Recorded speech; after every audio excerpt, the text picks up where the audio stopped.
Bom dia, boa tarde, boa noite. Estamos aqui direto de Miami, Flórida. Hoje eu quero falar um pouco, discutir um pouco, falar um pouco sobre Machado de Assis. Joaquim Maria Machado de Assis. É interessante, Machado de Assis ele tem vários aspectos interessantes, vários deles. Primeiro, que era praticamente um autodidata, se não um autodidata. Aprendia com o que tinha à sua volta, com o que conseguia. E depois, alguns vão dizer que não, mas a obra de Machado de Assis ela é espetacular.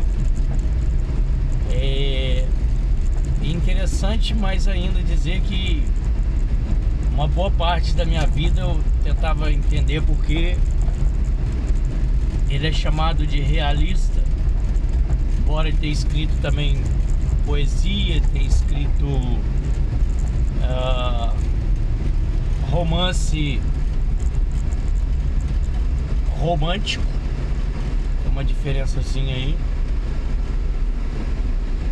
E ele é tido, ele entra na grade de estudos como realista, e a sua obra realista se baseia em contos, basicamente, né? Bem por alto, bem en passant, bem superficial. Aí a pergunta que eu me fazia sempre era essa: mas por que ele é realista, ele não é romântico? Ou o que o difere de outro contista, etc. E ainda que eu conhecesse a sua obra. Mas a resposta era muito simples. Desde do Gustave Flaubert, na França, é claro. Gustave Flaubert escreve Madame Bovary, e Gustave Flaubert ele dá um final diferente dos finais românticos. Então, aí eles vão chamar que aquilo ali seria o berço do realismo na literatura. Não sei se realmente é. Mas sei que Machado de Assis é realista exatamente porque no final não ficava todo mundo feliz. Ficava todo mundo humano, todo mundo dependendo de N razões para viver, para continuar a sua vida. Não tinha aquele e foram felizes para sempre. Não tinha isso. Então basicamente a obra machadiana se resume a isso, no que tange, no que diz respeito ao grupo da literatura machadiana. Apenas isso. Só que, além de pegar lá o romance em que o fim de Capitu é terrível, essas coisas que ele fazia muito bem feitas, mas eu acho que ficou claro que o realismo é exatamente porque no final não fica todo mundo feliz, e nem o leitor fique feliz com Machado de Assis. Mas daí o nome realismo, acho que ficou claro isso. Outra coisa, ao contrário, hoje em dia, só para fazer essa ponderação, hoje em dia aparece assim: fulano vai escrever um livro, fulano do Big Brother, fulano apresentador de televisão vai fazer um livro. Acho interessante isso. A pessoa, o próprio naquelas bienais, naquelas feiras de livros, só Bienal, mas existem várias, né? Paraty, várias partes do Brasil, do mundo, as feiras do livro. Aí eu percebo o seguinte: vão entrevistar um determinado autor de uma obra, de um romance, de um pequeno romance. O jeito de falar da pessoa não condiz com o título de autor / escritor de romance. Vocês estão me entendendo? Então, Machado de Assis não era assim, Drummond não era assim.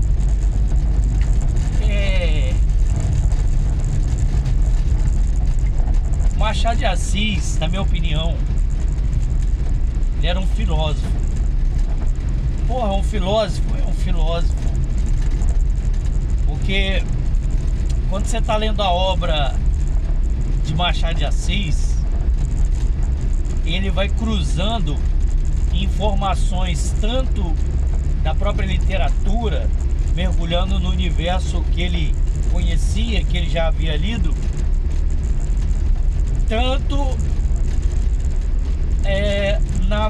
no desenvolvimento de um pensamento dele sobre, por exemplo, o espelho contra o espelho, a dualidade da alma.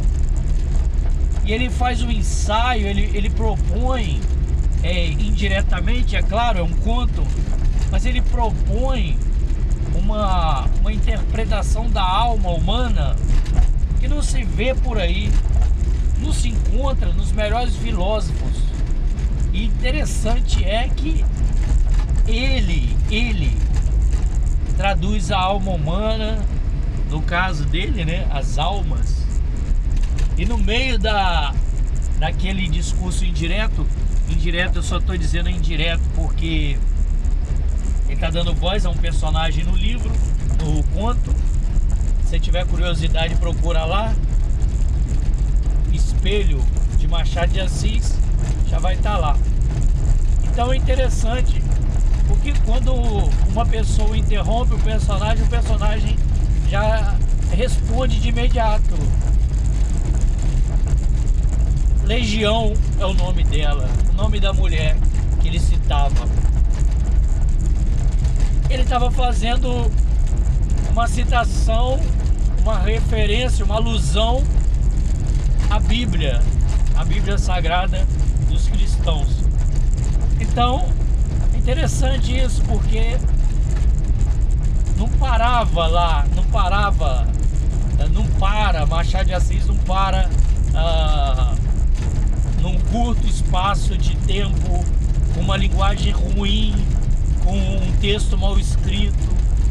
E às vezes algumas pessoas, observe o que eu vou falar, às vezes as pessoas, alguns colegas fazendo concursos, né, como eu já fiz 2, já passei em 2, aliás, fiz 2, não passei em 2, outros passaram em muito mais, outros não quiseram fazer outros, etc. Questão de opinião, de opção, etc. Mas eles me perguntam assim: como que eu faço para escrever bem, para escrever um texto bem escrito, uma redação? Minha nota de redação tem sido ruim.